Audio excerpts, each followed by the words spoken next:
Okay, I'm going to show you how to set up the Futaba 7 PBXR timer and reset.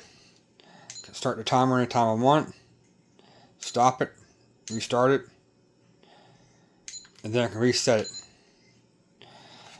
I'm using PS2 to start it.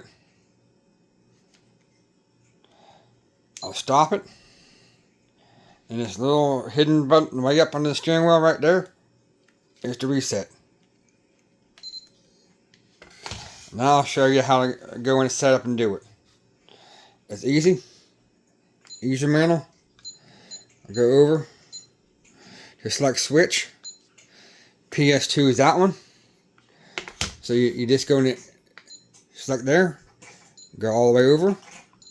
You see I already have it selected. Now I can close out.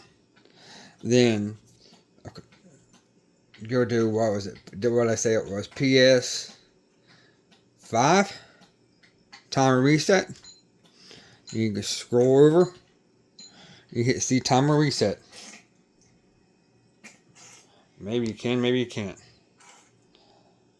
Timer reset. I'll go back.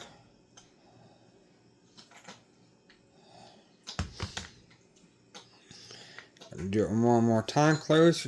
You go for that one. PS2. Hit PS2. Scroll over.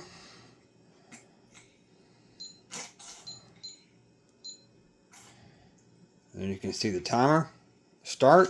And that's when you press.